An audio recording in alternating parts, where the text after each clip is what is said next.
Let's set the scope of this video. We'll learn what exactly is PyTorch, how and where exactly do we need to use PyTorch, the core concepts of PyTorch, and how we use PyTorch to solve machine learning problems. I have used TensorFlow, Keras, and PyTorch solving machine learning problems and projects, and I can tell you that PyTorch is by far the best one. If you want to become a machine learning engineer or an AI engineer or a data scientist, you need to learn PyTorch. PyTorch is the top machine learning framework which is used for solving problems in this field. We use something called tensors, which are a specific data structure that can store and operate on variables, arrays, matrices, and their combinations. You must know about Python array, right? So this is an example of a Python array where it evaluates to this. Similarly, tensors have rank or dimension. So here, this is a rank 0 tensor. This is a rank 1 tensor, which is also called an array.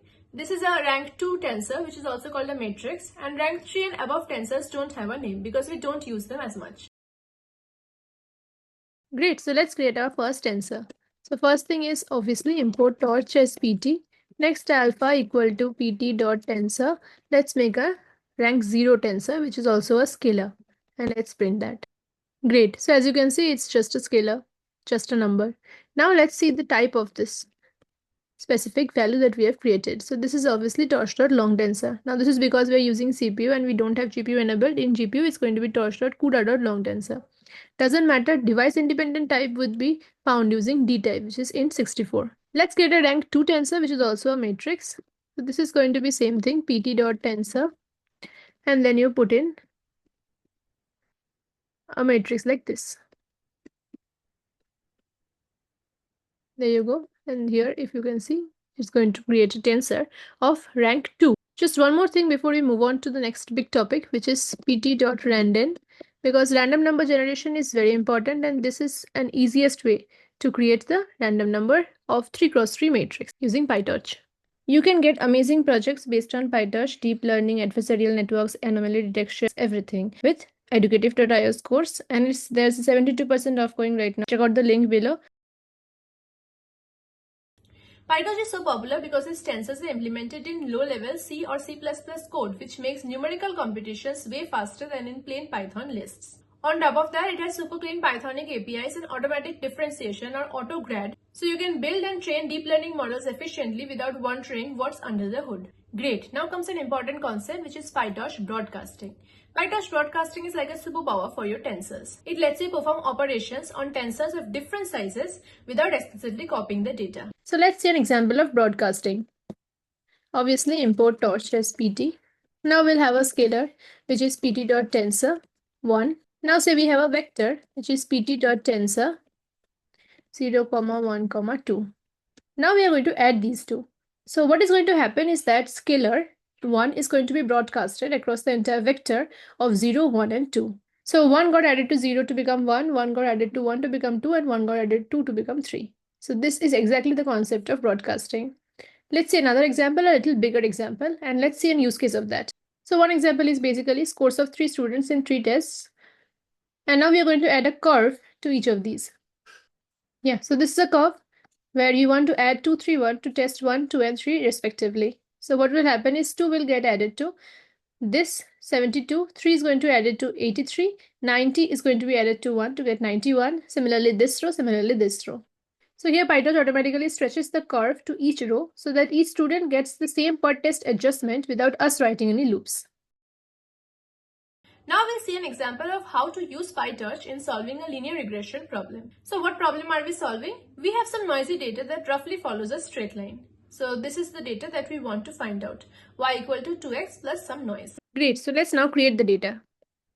We are going to create a total of 100 points between -5 to 5 equally spaced, which will be our x-axis, and y will obviously be 2.0 into x plus some noise, which is we are going to use random, and length of 100.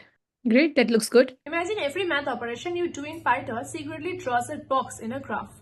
Each box remembers what inputs came in, what the box was supposed to do, like add, multiply, mean, etc., and how to pass the gradients backward. At the end, when you call loss.backward, PyTorch starts with the final loss like MSC, walks backward through this chain of boxes, applies the chain rule automatically, and fills in the dot grad based on the gradients that it calculated. This whole process is called automatic differentiation, AutoDiff. In PyTorch, the module that does this is called AutoGrad, probably the most powerful module ever.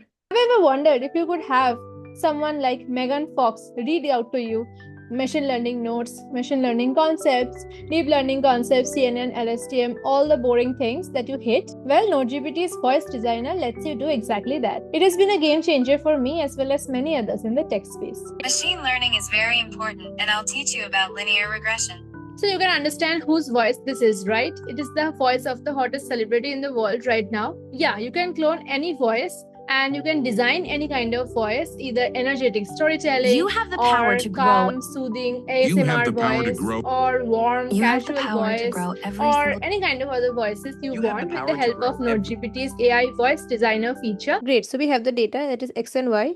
Now y equal to w into x. W we want to find out. So we'll start w being a random number.